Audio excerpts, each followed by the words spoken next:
Bom dia, que seja um bom dia mesmo, não é? Estamos aqui de volta. O ano passado não pudemos vir, como somos humanos, temos problemas de saúde, e tive um problema sério de saúde o ano passado. Eu imaginei que eu voltaria em espírito este ano, mas voltei fisicamente, ou seja, estou vivo, não é? Espero que na próxima vez vocês continuem me vendo, porque há muitos que já passaram por aqui, já não estão mais entre nós, não é? Assim é a perpetuação das existências. Nós escolhemos o tema que já desligaram, de mãos dadas. Eu me lembrei daquela figura que nós usávamos com as crianças, mostrando para uma criança que uma vara sozinha, facilmente ela é dobrada ou quebrada. E a criança com facilidade quebra. Voltou, de mãos dadas. Pode desligar, senão o pessoal olha para lá, não olha para mim.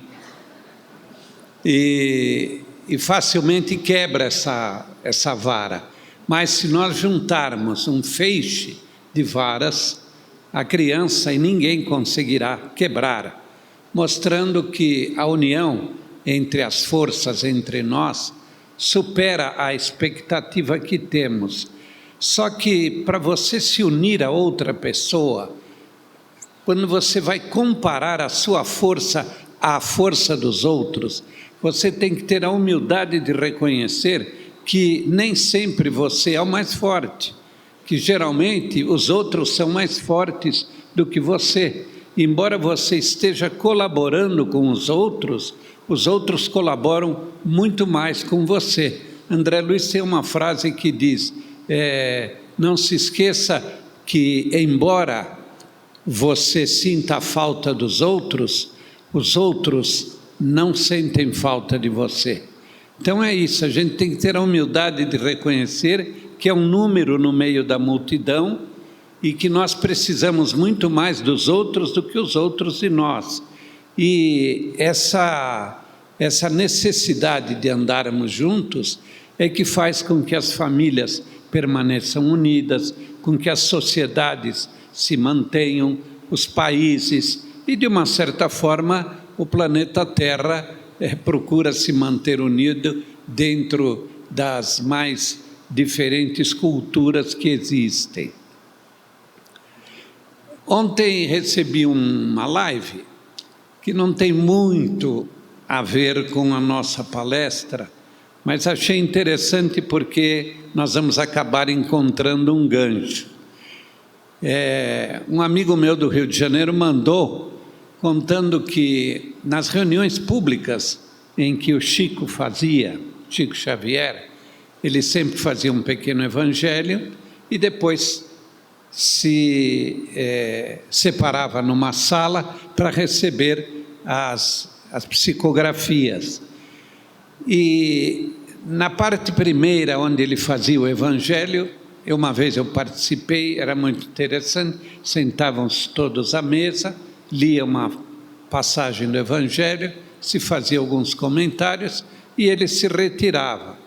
E esse amigo meu contou que durante um período grande na vida do Chico, quando o Chico entrava e sentava, um cachorro entrava junto e sentava ao lado dele. E o dono do cachorro não ia às reuniões, mas o cachorro estava lá, como nós. Às vezes a gente não vê, mas o cachorro veio. E lá estava o cachorro deitado do lado dele, assim, com a pata, parece que ficava ouvindo tudo o que acontecia. E um dia chamou a atenção de uma pessoa que perguntou, Chico, por que o dono desse cachorro não vem? Porque não era do Chico o cachorro, ele vinha da rua, entrava e sentava. Aí o Chico disse, sabe o que o Emmanuel me falou? Que a mãezinha do dono desse cachorro, já desencarnada, pede muito ajuda pelo filho, que é teimoso, não quer sair de casa e não vem. E então, como a mãe tem méritos para isso, Emmanuel diz para mim assim: Chico, quando terminar a reunião, observa o que vai acontecer com o cachorro. E quando estava terminando, os espíritos imantavam o cachorro com ectoplasma, como se estivessem dando passe espiritual no cachorro, e ele ficava todo protegido com ectoplasma. Aí disse o Emmanuel para o Chico: agora ele vai para casa, quando ele chega, o dono dele está sentado num sofá. Ele dá uma chacoalhada assim, espalha ectoplasma pela sala inteira, e o filho é beneficiado também. Aí eu fiquei pensando quanto nós somos auxiliados sem saber o que está acontecendo, não é verdade? E dentro do tema de mãos dadas, nós temos que compreender que as mãos que nos são oferecidas não são somente as mãos dos encarnados, são também as mãos dos desencarnados, dos espíritos que se acercam de nós no dia a dia para nos darem a necessária proteção para a gente não escorregar, não cair, não sair do caminho, procurar sempre aproveitar os melhores momentos da vida. Aliás, eu tenho sempre dito e insisto e vou dizer até morrer, para que a gente consiga um intercâmbio com um plano espiritual mais permanente, nós temos que ter algumas técnicas de comunicação com o plano espiritual. Aí disse: pela oração. Tudo bem, mas você não fica 24 horas rezando. Aliás, a gente às vezes passa o dia inteiro e nem lembra de fazer uma oração. Então não é só pela oração. A oração é um momento, é pontual. Qual é a melhor forma de se manter em contato permanente com o plano espiritual? Está vendo minhas mãos? Ela tem vãos entre os dedos, não tem? Então a técnica ou a sugestão é: nunca deixe escapar pelos seus vãos a oportunidade de fazer o bem. Sempre que surgir uma oportunidade, agarre. Não importa seja o bem mais simples que for, um sorriso despretensioso com alguém que você nunca viu. Nós não imaginamos o bem que esse sorriso pode fazer. Uma mão estendida para alguém que vai atravessar uma rua, que bate na sua casa. Qualquer atitude de bem voltada para o próximo é uma forma de estarmos ligados com o plano espiritual. E isso todos podem fazer a qualquer instante da vida. Não precisa ser dentro da casa espírita, não precisa ser dentro da igreja, numa comunidade de ajuda, não. Nos momentos mais despretensiosos, nós não podemos perder a oportunidade nunca de fazer o bem. E estaremos praticamente ligados com o plano espiritual superior. E todas as vezes que nós não deixarmos escapar a oportunidade de fazer o mal, estaremos nos ligando com o plano inferior, com o plano espiritual inferior. Por quê? Porque os afins se procuram, e o bem atrai o bem, e o mal sempre há de atrair o mal. Mas, como eu dizia, mãos dadas, principalmente o espírita, precisa ter uma certeza real de que os espíritos estão aqui no mesmo número que vocês, sentados, ouvindo, dando assistência a vocês, a nós que aqui estamos.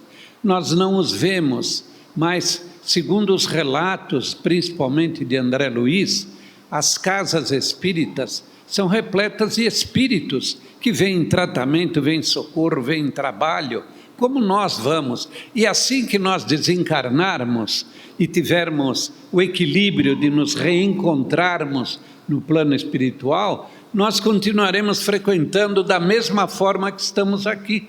Nós vamos chegar num domingo, vamos para o Allan Kardec e vamos ver todos os espíritos que já desencarnaram, não é? Aí um de perna cruzada, outro olhando o relógio, outro pensando no almoço, outro prestando atenção. Cada um de nós, e os espíritos são iguais, Não pense que você morreu, você virou santo ou vai ser melhor do que você é. Você só não vai precisar abrir a porta para atravessar um obstáculo. Isso também depende do teu nível, porque depende do nível que nós estamos, os obstáculos materiais continuarão sendo obstáculos para o espírito. Mas eu queria começar contando uma história para vocês, mas não vou terminar esta história. Vocês têm que voltar em novembro, se eu voltar, aí eu termino a história.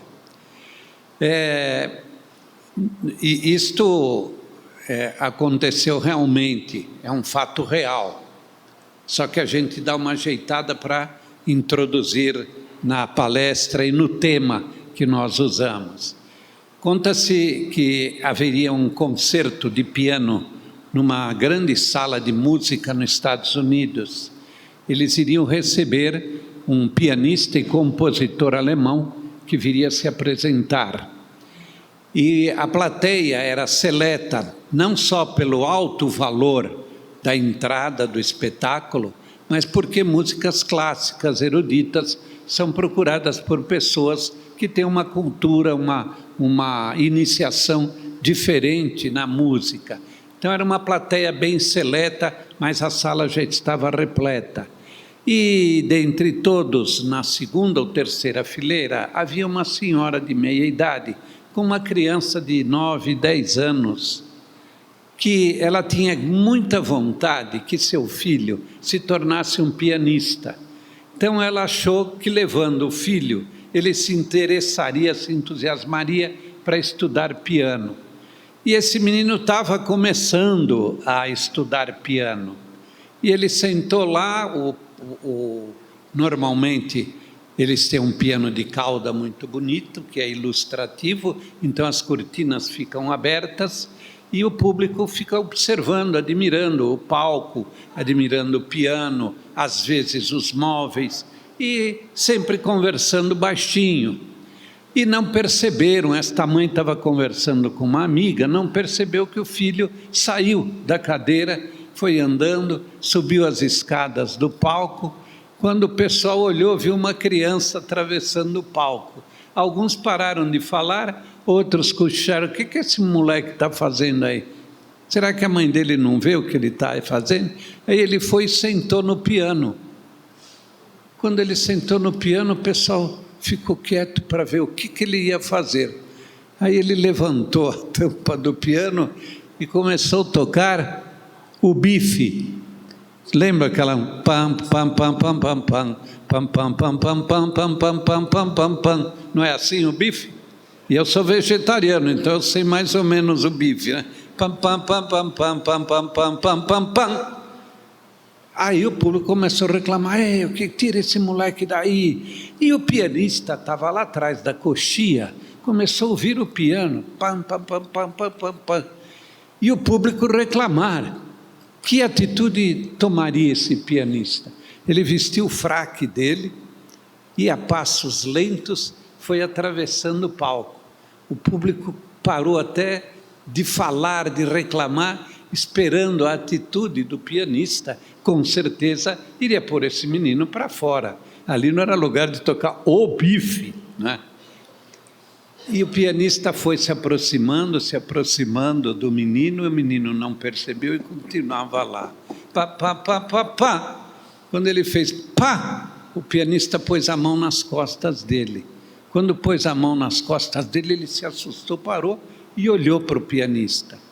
O pianista foi e sussurrou algo no ouvido do menino. O menino olhou para ele. E vamos deixar o final da história mais para frente, não é? O que será que esse pianista vai fazer com esse menino?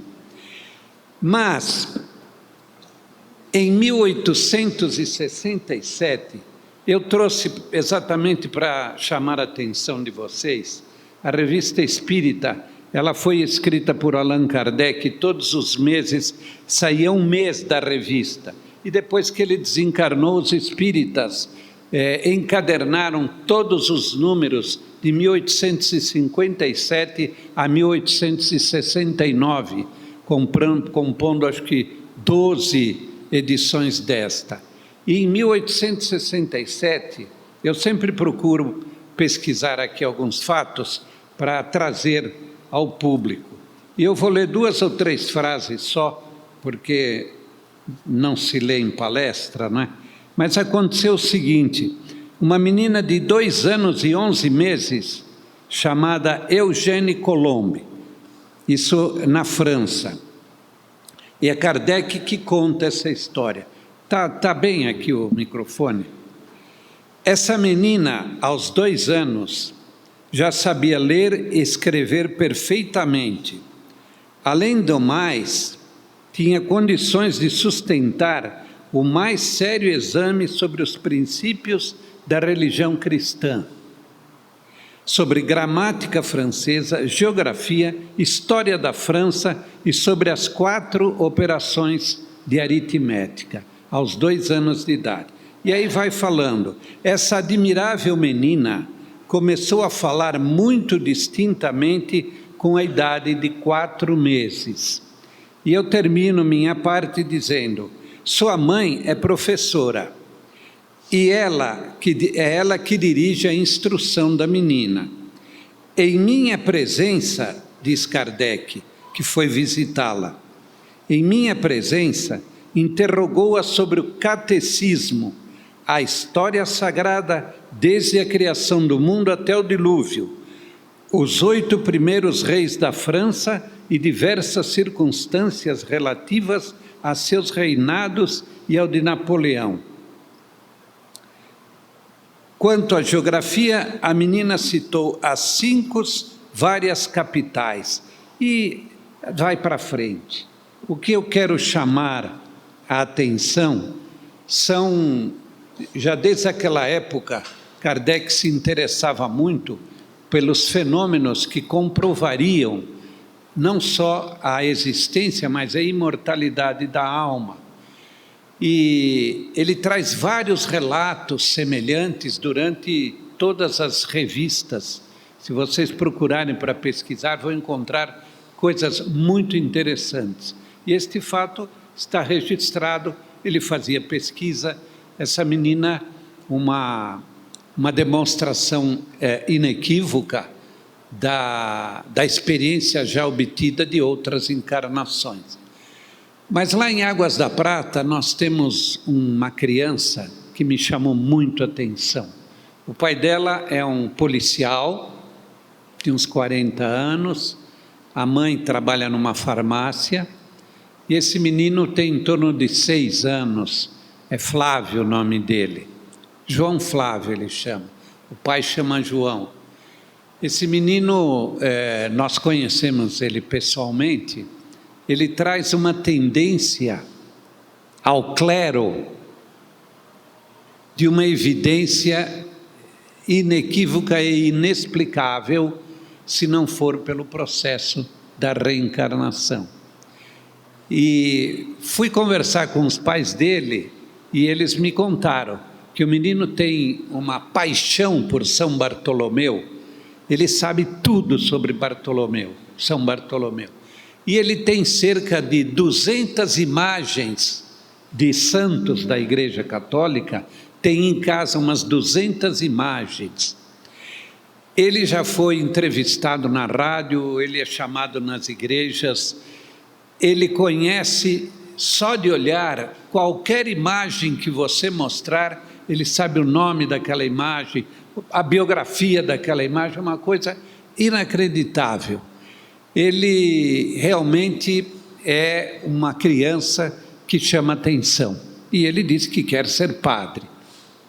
Mas é interessante, o pai dele me contou, que outro dia o menino estava se arrumando para ir para a escola, e penteou o cabelo, estava todo bonitinho, e o pai, como todo pai falou, oh, vai arrumar uma namoradinha. Diz que o menino olhou para o pai e falou: olha aqui, pai, eu já falei que eu não vou ter namorada, e eu não quero mais que o senhor fale nisso comigo, senão eu vou embora desta casa. Olha a firmeza de alguém que teve no celibato um motivo de vida em outras encarnações, e continua com a mesma proposta de celibatário, só pode ser. Mas algo que me chamou muito a atenção e até me emocionou, ele disse que de vez em quando ele sofre bullying na escola, não é? Se os normais sofrem, imagina os anormais, não é? E ele apanhou de um menino na escola, e foi para casa, contou para os pais. O pai é um homem forte, policial, o que é que fez? Chamou o menino e ensinou o menino a revidar. Falou, quando te der um soco aqui, você dá outro aqui, e dá um chute por baixo, assim. O menino ficou olhando para o pai, falou, mas eu vou fazer isso, pai? Você faça isso, que ele nunca mais vai mexer com você. Não é o que os pais fazem para os filhos? Ninguém diz que é? Vocês não faziam isso para os filhos? Devolve, não leva desaforo para casa, dá uma nele, não é? Aí, sabe o que o menino fez, gente? Ele pediu para o pai levá-lo numa loja. Aí chegou lá na loja, ele falou, pai, eu queria comprar um presente. E escolheu um presente. O pai comprou, falou, mas para quê? Algum aniversário? Ele falou, não, pai, eu vou dar para aquele menino que me bateu. É brincadeira uma coisa dessa, gente. Pensem bem, o que se passa no coraçãozinho, na alma deste menino. E ele foi e presenteou o amigo dele na escola, e se tornou amigo dele. Isso me faz lembrar um fato do Chico Xavier, que tinha um cachorro, não era aquele que eu contei, tinha um cachorro doente, e tinha uma senhora que trabalhava na casa dele, que ficava com dó do Chico, que ele, quando saía de madrugada das reuniões, ainda tinha que tratar do cachorro. Aí um dia ele chegou em casa e o cachorro não latiu. Ele foi ver, o cachorro estava morto. Aí ele falou, nossa, o cachorro morreu. Aí a senhora que cuidava, ela falou, Chico, eu tinha dó de você, eu dei um jeito no cachorro, dei um veneninho para ele morrer. Nossa, o Chico ficou tão zangado, que não quis mais saber da mulher. E a mulher foi embora, nunca mais voltou na casa dele. Que nem o menino que levou um soco na escola, não é?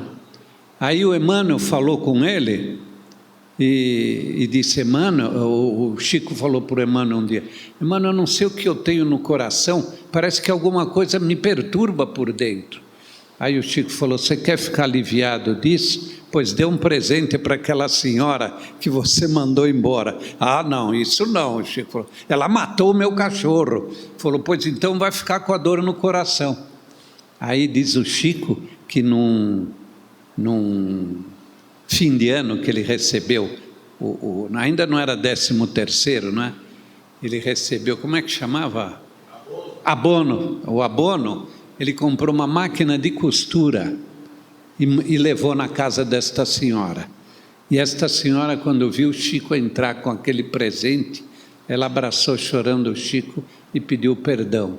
Então a gente, guardando as devidas distâncias entre o Chico e o menino de Águas da Prata, a gente vê que isso já vem com o espírito.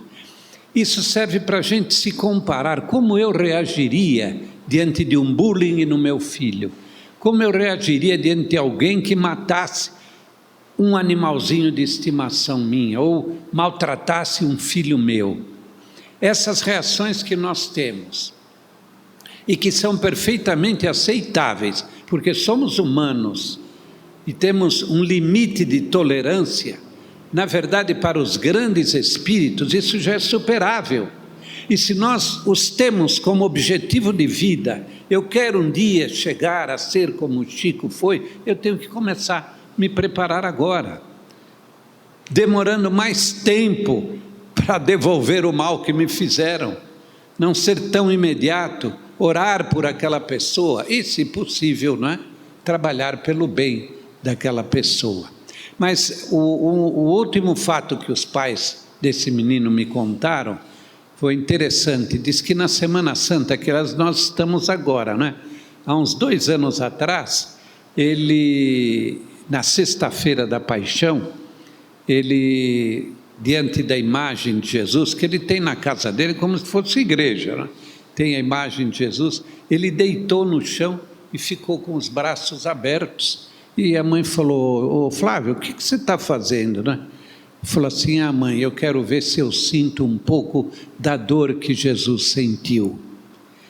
Então, para uma criança dizer essas coisas, só pode ser um sinal evidente da ligação íntima que ele tem com a encarnação passada.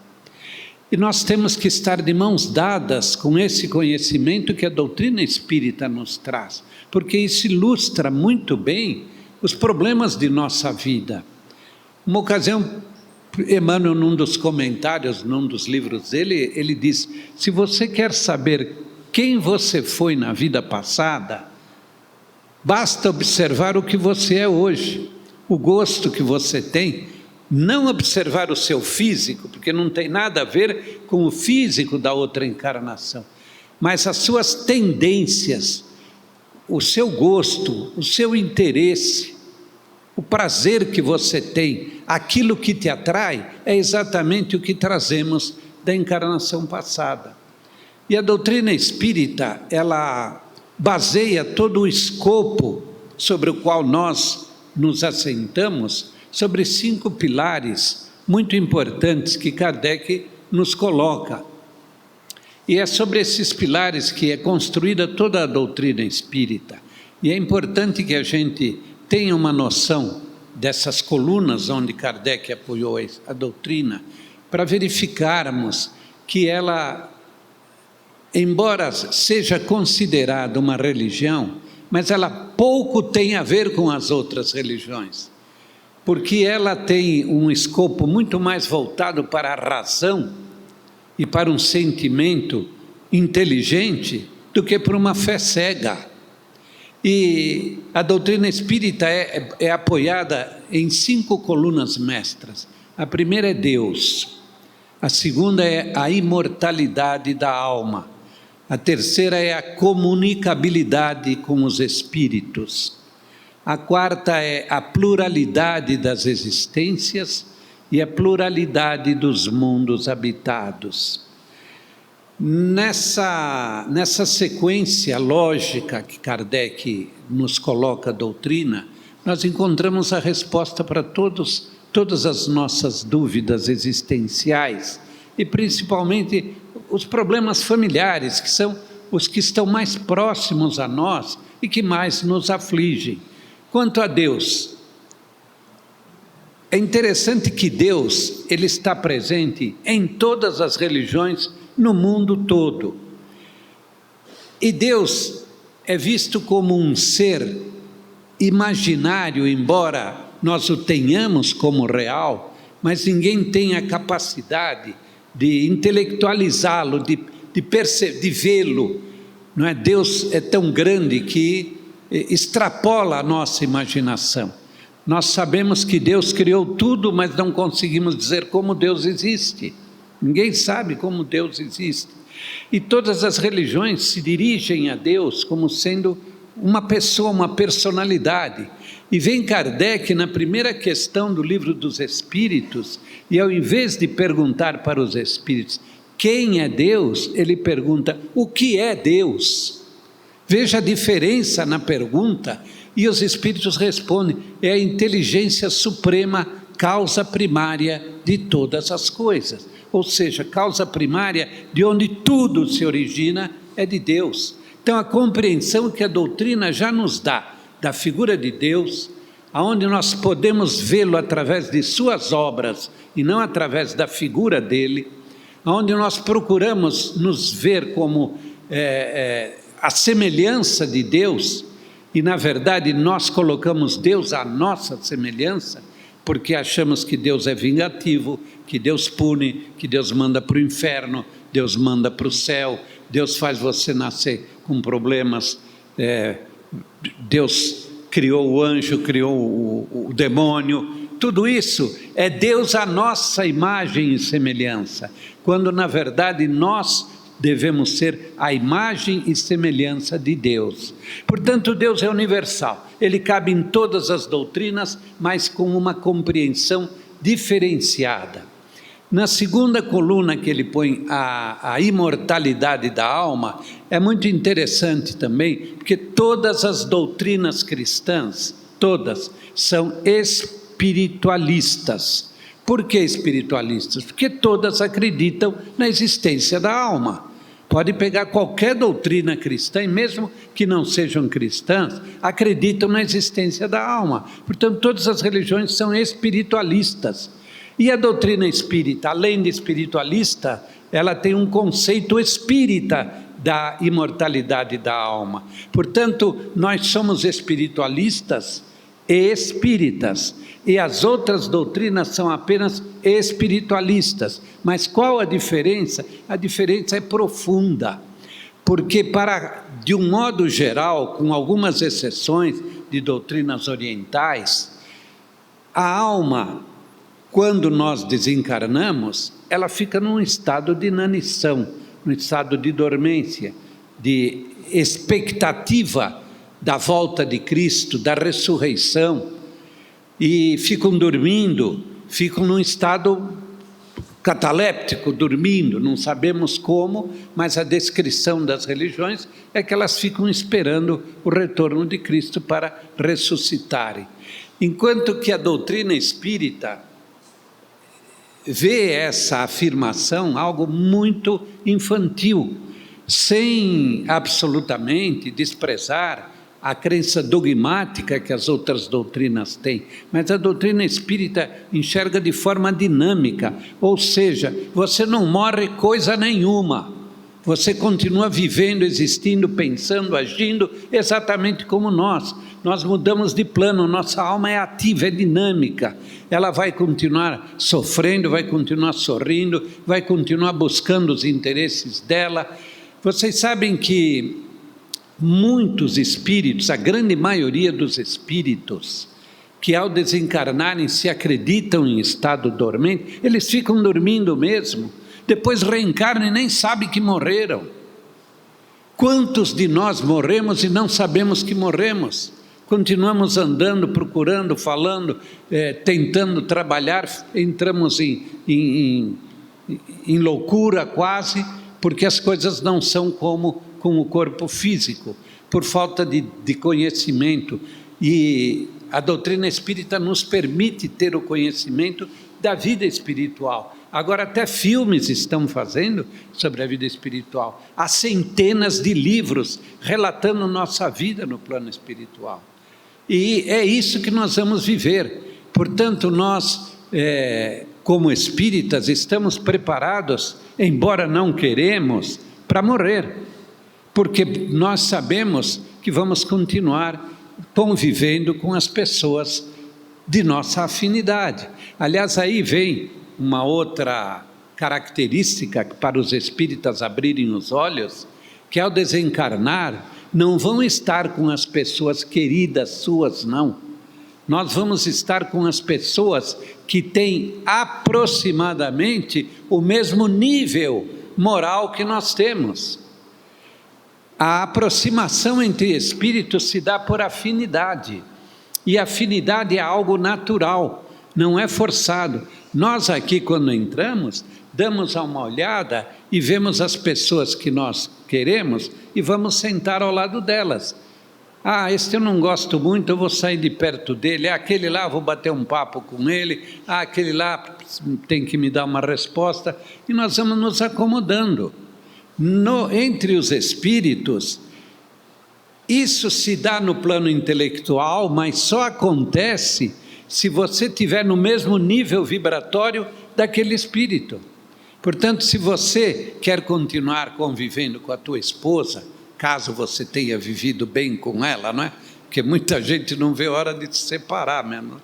Só falta morrer e continuar junto. Fala, isso também eu não mereço, não é? Mas se você quer continuar convivendo com a sua esposa, com seus filhos, com seus pais, aproxime-se dele enquanto vivos. Procure entendê-los, perdoá-los, desculpá-los, fazer todo o bem para eles, e nossa família continuará no plano espiritual. Caso contrário, nós talvez tenhamos próxima oportunidade numa outra encarnação. Terceira coluna, sobre a comunicação entre o plano espiritual e o nosso. Vocês sabem que no Velho Testamento existem preceitos que Moisés colocou proibindo a comunicação entre os espíritos e os encarnados. Primeira prova de que isso é real é que está proibido. Se não fosse verdadeiro, não estaria proibido. Portanto, as comunicações que existem nas casas espíritas são absolutamente verdadeiras. As comunicações por escrito ou verbais ou visuais são absolutamente verdadeiras. Enquanto outros criticam dizendo que foi proibido, é uma prova de que se foi proibido é porque elas eram reais. E por que proibidos? Porque as pessoas faziam mau uso das comunicações. Ficavam abusando, fazendo perguntas, fazendo fofocas. E Moisés proibiu de uma vez, dizendo que aquilo não se fazia. Mas isso há 3.000 anos atrás. O mundo evoluiu, Kardec veio aí e trouxe a maravilha da mediunidade, como nós nos comunicamos com os espíritos. Vemos aí o grande exemplo que Chico Xavier nos deu. Todas as casas espíritas têm seus médiuns que dão comunicação, recebem. E além das comunicações feitas ostensivamente, existe uma mediunidade que é natural em todos nós, que é a mediunidade de intuição. Os espíritos estão a todo instante nos intuindo sobre o que falar, sobre o que fazer, como fazer. As mães, principalmente, são grandes médiuns no período de educar seus filhos. Quantas atitudes que as mães têm, que são verdadeiras intuições do plano espiritual para saber agir com seus filhos. Mas isso acontece de forma intuitiva e nós nem percebemos, né? Eu já contei aqui em anos passados um caso de um conhecido meu que era prisioneiro e ele, numa das fugas dele, eu estou resumindo bem, ele resolveu fazer um assalto porque ele estava com fome e queria comer alguma coisa. E ele estava numa estrada do interior, não tinha ninguém, um ônibus parou, ele se escondeu ali e desceu um casal de velhinhos. Ele falou, é esse mesmo que eu vou assaltar, vou pegar alguma coisa para comer, era essa a intenção dele. Só que enquanto o ônibus parou, a pessoa desceu, o ônibus foi embora, ele ficou de costa, disfarçando, olhando as nuvens. Quando ele menos percebeu, uma senhora encostou do lado dele e disse, bom dia. Ele levou um susto e falou, será que ela veio me assaltar, não é? Do susto que ele levou, e ela estava com uma sacola na mão. Não sei se vocês lembram dessa história. Aí ela abriu a sacola e falou assim, pelo seu jeito o senhor está com fome, não está? E ele falou, eu estou. Ela abriu, tirou um pedaço de bolo, falou, olha, minha filha acabou de me fazer esse bolo quentinho. Cortou com a mão e deu metade do bolo para ele. Virou as costas, aí voltou e falou assim, olha, está vendo aquele coqueiro lá naquela curva? Eu moro ali com meu marido. Se quiser, vai lá tomar um café com a gente. E foi embora com a sacola. Ele ficou comendo aquele bolo e ele me perguntou, Avildo, você acha que aquilo foi por acaso? Eu falei, de jeito nenhum, é a providência divina. Ela não quis fazer o bem, imediatamente ela foi intuída. É isso que eu quero dizer. E ela nunca na vida dela soube o que ia acontecer com ela, não é? Então, para nós, quantas coisas estão acontecendo a todo instante numa volúpia, e nós não percebemos a influência dos espíritos sobre nós. Tanto que quando Kardec perguntou para os espíritos se eles influíam sobre a nossa vida, os espíritos disseram para Kardec, muito mais do que vocês pensam. Só que da mesma forma que os espíritos superiores, ou chamados anjos da guarda, nos assistem, os inimigos espirituais também estão de olho em nós. Como diria na gíria, bobeou, eles pegam, tropeçou, eles te pegam. Se nós estivermos sempre imbuídos do desejo de fazer o bem, nós não damos espaço para os espíritos inferiores. Mas entrou nessa faixa, abre as portas, e o tal do nosso anjo da guarda fica de lado, perdeu a energia, a força de te proteger, e os espíritos invadem o nosso espaço e nos prejudicam. Até que a gente tome um susto, faça uma oração, tome outra atitude, volte a fazer um bem, e esses espíritos são naturalmente afastados. Portanto, a comunicação do plano espiritual conosco é uma evidência. E as casas espíritas estão aí nos trazendo esse reforço evidente que nos dá muita confiança na vida. Eu acho que nenhum espírita, ninguém quer morrer, não é? A não ser que a gente esteja sofrendo muito e gostaria de ir. Mesmo o Chico lutou bastante até o fim para se manter vivo. Essa é nossa função.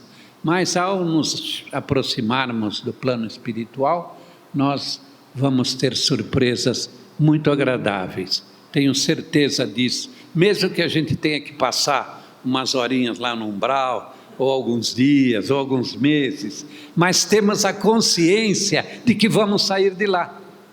Mesmo que eu esteja num lugar não bom, porque eu não sei o que me espera, mas eu tenho certeza absoluta, a menos que eu tenha uma amnésia, mas eu não vou ter amnésia, eu vou lembrar que eu vou sair daquela enroscada e que eu vou estar bem. Então, essa certeza é o grande consolo que a doutrina espírita nos traz. A pluralidade das existências, outra coluna sobre a qual a doutrina se apoia, que é a chamada reencarnação. Eu citei 2 casos no início, o do menino Flávio e daquela menina da França. São apenas 2 casos, mas a existência, a reencarnação é uma evidência que ela não nasceu com a doutrina espírita, ela é muito anterior a Jesus. Os gregos já aceitavam, acreditavam na reencarnação, e o interessante é que todos os cristãos divulgavam e acreditavam na reencarnação até aproximadamente pelo ano 300, 350 da nossa era, quando no concílio de Nicéia, quando o governo romano se apossou da doutrina cristã e a transformou na religião oficial do governo, que hoje é a Igreja Católica Apostólica Romana, nesse momento decidiu-se por um decreto que reencarnação não existiria mais. Então os católicos deixaram de acreditar na reencarnação e, dada a grande influência do catolicismo no mundo, os cristãos, de um modo geral, deixaram de aceitar a reencarnação. Mas os orientais aceitam, os hindus aceitam, e a doutrina espírita me parece que é uma das que mais estudam a reencarnação. Então não é criação da doutrina espírita, nós aceitamos porque temos confiança e vimos a realidade dela. Não é uma crença dogmática, é uma crença real em dados reais. Há aquela passagem do Evangelho, primeiro tem aquela que ele disse: se não nasceres de novo, não verás o reino de Deus. Próprio Jesus fazendo esse comentário. E outra, quando os apóstolos se retiram com Jesus para fazer uma oração, e esse capítulo é tido no Evangelho como a transfiguração. E ali, quando estão orando, aparecem Moisés e Elias, perfeitamente materializados, e conversa com Jesus e com os 3 apóstolos, que agora eu não me lembro bem o nome, eu sei que era João, alguém lembra? Pedro, João e Tiago, os 3. E quando terminou aquela manifestação, eles perguntaram para Jesus, não é? Mas o Elias estava aí, ele não ficou de voltar e não voltou? E Jesus então diz: em verdade vos digo, ele já voltou, os homens não o conheceram e o mataram. Lógico, ele veio com outro corpo, não o conheceram e o mataram. E entre parênteses está no Evangelho, que não é tradução dos espíritas, é dos católicos e dos evangélicos, está lá. E eles entenderam que ele se referia a João Batista, que foi degolado. Portanto, ali não tem uma evidência maior da reencarnação do que Elias reencarnando como João Batista. Mas isso é apenas um dos casos, não é? Tem centenas E se nós formos acompanhar na história da humanidade, milhares de casos mostrando a evidência da reencarnação. Mas sem a reencarnação não existe a menor possibilidade de que Deus seja justo. Não há como você explicar que Deus é justo vendo tantas injustiças na terra, vendo tantas inconformidades na terra, principalmente dentro de nosso lar, quando vemos um filho com alguma dificuldade, às vezes congênita. Por que meu filho está aqui? Está aí por causa da reencarnação, perfeitamente compreensível. Agradecemos a Deus essa oportunidade, não é? Minha esposa e eu convivemos muitos anos com um cunhadinho meu, irmão dela, que durante quase 15 anos, viveu em nossa casa, porque minha sogra e meu sogro faleceram e ele ficou morando conosco. Ele era para ter morrido mais ou menos aos 12 anos, segundo os médicos, e ele viveu até 53 anos, numa dependência absoluta física e mental. Como é que nós podemos aceitar a bondade de Deus vendo uma criança assim, gente? Não sei o que ele foi e o porquê ele veio assim, mas pode crer que assim que eu desencarnar, o primeiro espírito que me apareceu, eu vou perguntar: o que aconteceu com meu cunhado? Porque ele ficou 53 anos dentro de uma jaula, de uma cadeia, de uma prisão que era o físico dele. O físico aprisionou esse espírito 53 anos. Ele não enxergava, não falava, mal andava. Por que isso acontece? Será que agrada a Deus isso? Não tem cabimento. Então a reencarnação é a grande explicação. Daí porque a gente chama o Espiritismo de o Consolador Prometido. Não é porque ele vem te passar a mão na cabeça, é porque ele te explica a causa, a razão das coisas estarem acontecendo, não é? E no terceiro pilar, é até às 11, no terceiro pilar vem a pluralidade das diversas moradas na casa do meu pai. E se nós formos observar, nós não precisamos de outras moradas. O planeta Terra é mais que suficiente para nos dar todo o ciclo evolutivo, até um espírito perfeito. Porém, nós viemos de mundos primitivos, né? O planeta Terra foi criado há 4 bilhões de anos, gente. Sabe o que é 4 bilhões de anos? Nós estamos há 2000 anos de Jesus. Olha ainda as besteiras que fazemos. Nós ainda resolvemos o problema com bomba atômica. 4 bilhões que o planeta foi formado, nós ainda usamos arma para nos defender, matar o outro, né? Sacrificar o outro. Então vejam que nós estamos numa evolução constante, as espécies evoluem e as almas, os princípios de vida que animam as espécies evoluem junto. E vocês estão querendo que eu conte o final da história? E eu aqui falando e não para. O senhor fez assim, é verdade, né? Não para de falar e é melhor eu deixar a história para novembro mesmo, não é? Eu não saio daqui hoje, não é? Então, mas tudo isso para mostrar como de mãos dadas nós podemos caminhar entre nós, a doutrina espírita, entre os espíritos e entre os amigos encarnados. Mas aquele maestro bateu no ombro do menino, ele se assustou, olhou e o maestro sussurrou ao seu ouvido. Todos imaginam que ia mandá-lo embora. O maestro sussurrou: prossiga, não pare, continue. Pegou as mãos do menino e fez um arranjo musical e o menino continuou.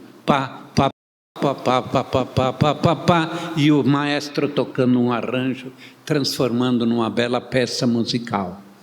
Depois pegou o menino pelas mãos e, diante do aplauso de todos, levou o menino até o fim do palco, quando ele desceu e se encaminhou para a mãe. Naquele instante, o menino se sentiu o Pavarotti, sendo aplaudido por todos. E fazendo uma análise, não é, para encerrar nossa despretensiosa comunicação com vocês, nós poderíamos dizer que somos nós que ainda tocamos bife em nossa vida, que não sabemos ainda tocar peças musicais, que estamos ali num piano ensaiando as primeiras notas do aprendizado de nossa vida. Somos crianças ainda engatinhando, e quando todos estão reagindo contra a nossa pequenez, nossa fragilidade, nossa fraqueza, nossa ignorância, eis que surge no fim do palco um maestro chamado Jesus, que caminha em nossa direção, toca em nosso ombro e diz: prossiga, não pare, continue, você será um vencedor. E depois toma nos braços, nos devolve para nossa mãe, e quando chegarmos ao fim de nossa vida, que descermos do palco da vida para a plateia, que são os espíritos que nos esperam, eles estarão nos aplaudindo, porque nós vencemos o bom combate. E lá estará Jesus dizendo: vinde a mim vós, que estáis cansados e oprimidos, que eu vos aliviarei, porque meu fardo é leve e meu jugo é suave. Que seja esta a lembrança de nossa manhã hoje, e que a gente tenha essa absoluta confiança. Por mais difícil que seja a nossa vida, muitos aqui choram ainda e chorarão, mas tudo passa, e isso passará também. Nós um dia também nos abraçaremos ao Mestre e aos amigos queridos, nossos familiares que já nos precederam, e vamos sentir o calor nos braços desse Maestro que nos dirá: vinde a mim, porque meu jugo é suave e o meu fardo é leve. Muito obrigado.